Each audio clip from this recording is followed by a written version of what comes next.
Hey everyone, welcome back to the channel. It's going to be another video actually on this, my HPA Saiga 12K. In the last video I actually did I did a install of the bastard dead drop, what's it called? It is the, why do I keep thinking this? It's not the Tiger Claw, it is the Kung Fu Grip by Die Free Co. Copy with a way of having this HPA line run straight the way through this trigger guard, and it's inside there and then down. So if you haven't seen that video, go and check it out. But when I started filming this video, I realized that this carbon fiber PLA print that I'd done for the handrail had started to warp, and I had it in quite a hot area. So I think that the heat just of this, with it leaning on something, has caused it to warp, and there is some movement just in that.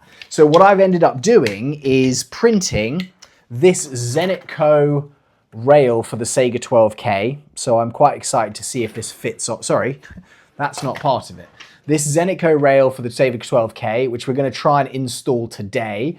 It is a 3D print on Cults 3D. I'll try and tell you who put it is. Let me just see who does this one. The Zenitco, where is it? It is by a creator called Tactical Index. So I'll put a link again down to his kind of thing, and also the channel, and hopefully, sorry, his, not channel, because he doesn't have a channel, I don't think, to the file where you can go and buy it. I think it's $2.99 to buy it, €2.99, so about $4. So it's pretty cheap to buy. I've printed this now, I believe in, it might be in the same actual thing. No, it's in a different, I can't remember exactly which filament this is, but it's a lot more solid feeling. It's a very thick actual filament. So what the one thing that we need to do on this is to put inserts for the screws into these little holes here.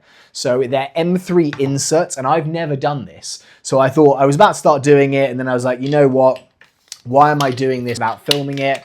We'll show you guys kind of my fail or my success in doing this, and we'll kind of work out what this looks like with it on, and kind of what we think, and if we're happy with it. So I'm going to remove, actually, you know what I'm going to do is I'm going to put the inserts into this first, and then I'm going to remove this rail, install it, and hopefully everything's going to be looking good by the end of the video. So I don't know how long this is going to take. Hopefully not very long at all, but just bear with me if we do go a bit over what we need to do. Okay, so what I need to do right now is put M3 inserts into these 4 holes. Now to do that, what I need is this heat gun, which I've never used, as I said. It comes with these different little tops to it, and I've put the one which is for the M3, which is the size of insert that is listed on Cults 3D that I need to use. And I got some of these M3, M4, M5 inserts from Kendrick right here. I'll try and put links to these as well so that you guys have access to this. But it has, I think, an M3 6mm, which I think is going to be the best one to do. I might go for the 5, actually. Let's go for the 5. Let's not risk it too much and then work out the hole's not deep enough to... Actually, no, let's go 6. Screw it. Let's go 6. He says that we need... Actually, no, let's go 5. He says that we need a 15mm M3 screw to go in there. So I'm presuming it needs to basically go through these holes here, and then out the bottom, and then into this insert. So apparently what I have to do is, and I was just looking this up, how do I do an insert? And so what I think I need to do is put this into this space. I need to let this heat up to 350 degrees. Okay, so now already I'm like, how am I going to get this in properly? Because I don't want to mess this up. Sorry, my wife's in the background. I think she's about to go for drinks with a friend. Okay, so that is there. We're going to basically push this into place. And this is sinking in quite nicely, it looks like. Except I think we've gone too... I think I've messed up by doing the 5mm. I think I need to do less than that. Okay, so that's in place, but I think we might have gone too far with that being a 5. Let me just go a little bit further down. It's weird, it kind of melts it. So look, it's kind of melted it into that plastic zone right there. It's just sunk straight in. Maybe I'll go with another one. Let's just do it. Let's do 5s. If I mess it up, the great thing about 3D printing is that I can just do a different one. Just reprint it and then we're all good. So let's put this here. And then we should be good. My wife's outside, if you can see her walking there. Okay, so that one went in a lot easier. I need to get 2 more of these things. It's a smoking as well. I'm quite worried about this heat tip. Yes, bud, 1 sec. Okay, 1 sec. Sorry, my kid is screaming and crying, saying I want to watch TV, which I've said no to. So that's what's going on right now. Anyway, I'm going to get this in, and then I will hopefully get this install done without too much screaming and crying in the back. But that one went in a lot easier, so I'm hoping that this one does the same. Like getting it to actually sit in the hole before doing it is quite difficult. Hold on 1 second. Sorry, got interrupted again. This is not a good time of day to film videos, apparently. Okay, so this one again seems to be going in quite nicely. It's almost like I just want to do a very firm press and then just kind of press it in and we're all good. I'm going to try and do this quickly because I've obviously got like family time meltdown going on in the back. The other problem is like it's almost worth maybe sitting them in before you pick up the heat press, the heat gun, because doing it with one hand as you've got the heat gun, it's definitely not as easy as maybe like seating them and then let's keep going. Okay, so I think those are all in. Now, probably what I should do is have more ventilation in here. I don't want this to touch be careful with that because that's very, very hot. What I probably want to do is let these dry a little bit, but that's what we're looking like right now, which I'm pretty happy with, to be honest. There's a bit of bulging just around the edges here, but to be honest, I'm hoping that that shouldn't be an issue. And basically that should allow me to sit this right there around the gas block. And it looks like those are all lined up quite nicely. So let's get to removing this thing. And then hopefully we'll be all good. And I can put on my new rail and show off what this thing is going to look like. Because I think I'm getting this thing pretty close. One thing I might end up printing actually is a larger... I'm going to need a different set for this. I might print a larger, a scope mount to put on here. I'm trying to keep it as light as possible. That's the plan anyway. And so if I can do a scope mount that is pretty lightweight with a very light scope on it, I'm kind of thinking that could be pretty good. This one. So the Saiga, like normally it's kind of just really mounted properly here, which is in the sling loop normally. I've obviously got this like M-Block modified rail on here. So it's a bit different than what you will have if you decide to install this and you've got a one out of the box. But this is how this one came, was with a separate piece.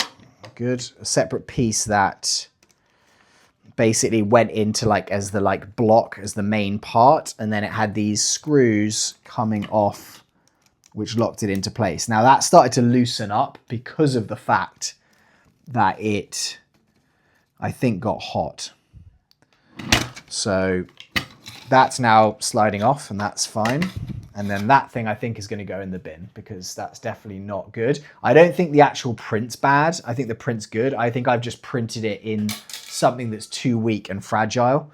So this thing is now hopefully going to go on here. It's going to slide right the way through.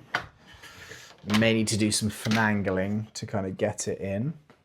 Aha, I need to take off the flash hider of this piece, which is like the flash hider equivalent.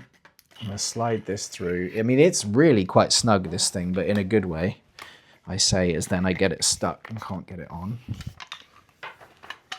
This seems really tight around the actual barrel at the bottom here. Let me just get this off and we'll see where that's rubbing. So that seems like it's very, very tight, and I don't know if that's going to get on there. This is a different barrel, which is my worry. This is an aftermarket thinner barrel that we've put on here, and maybe the diameter of it is slightly different than the original, but that has squeezed on. And actually, what I've forgotten to do was release the base plate off the bottom here. Something looked like it came off there. So this piece I obviously forgot to remove, which was quite key because that is from the last rail that we did.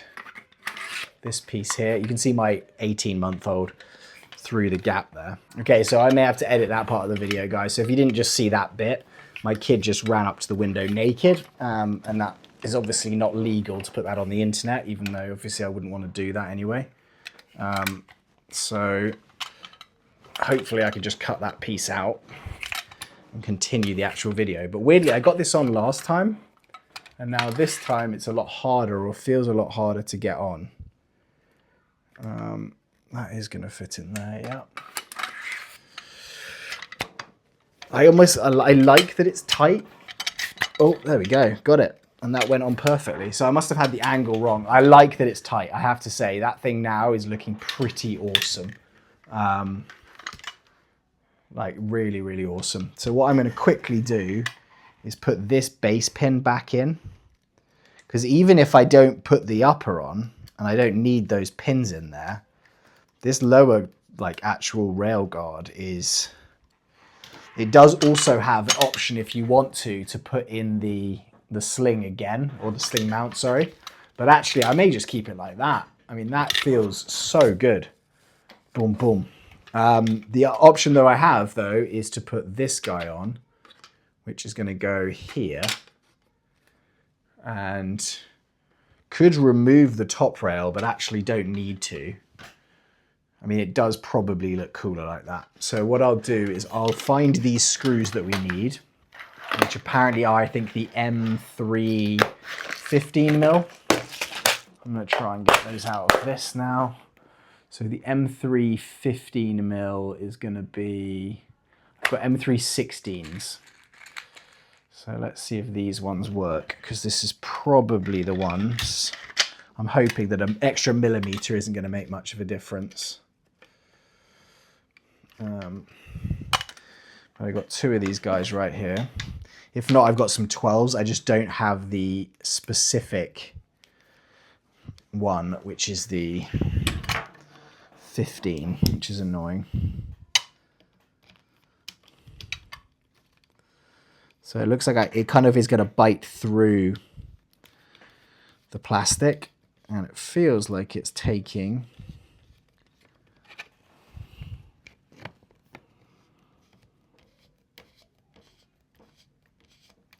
Okay, so that's locking in, which is good. I'll do another one of these, probably in this front bit here.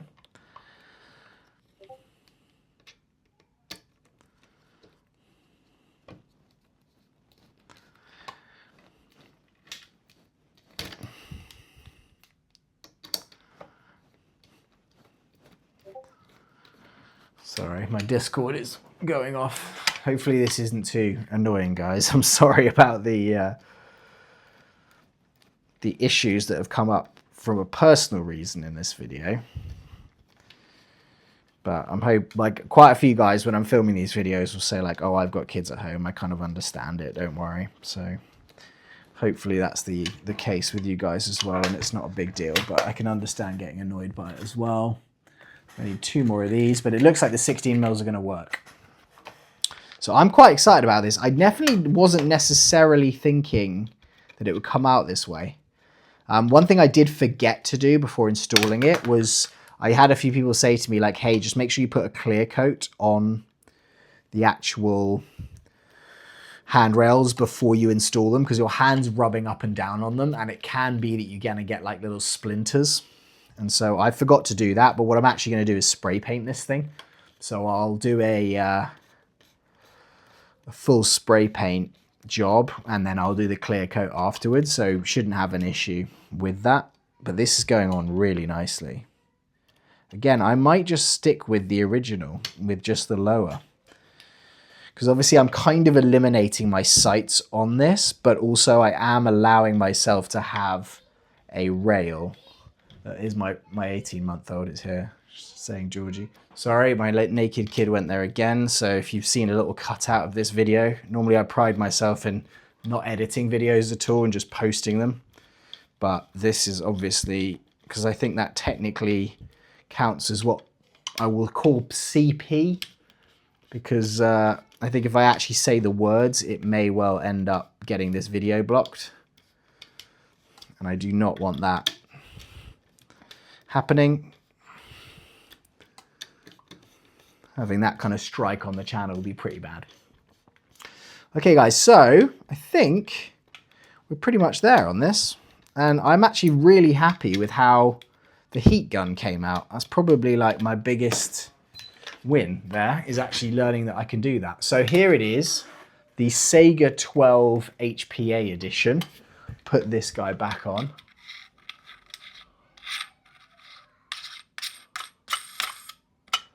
And I'm pretty happy. So this is the bastard grip that we have here, bastard trigger guard, AirTac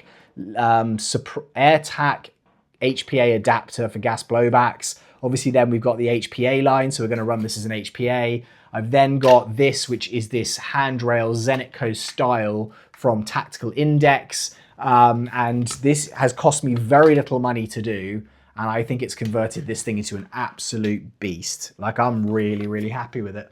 So guys, thank you so much for watching. Hopefully this has been useful to you guys. As I said, I will put the links. I'll put the links to this as well so that you can have that in there. But if you want to build something like this, and obviously then just run your Saiga on HPA lightweight, I think this is a pretty good option, and kind of shows you the abilities or what you can end up doing with 3D printing nowadays. Anyway, thank you guys so much for watching. I will see you all very soon on the next video. Let me know what else you want to see. Goodbye.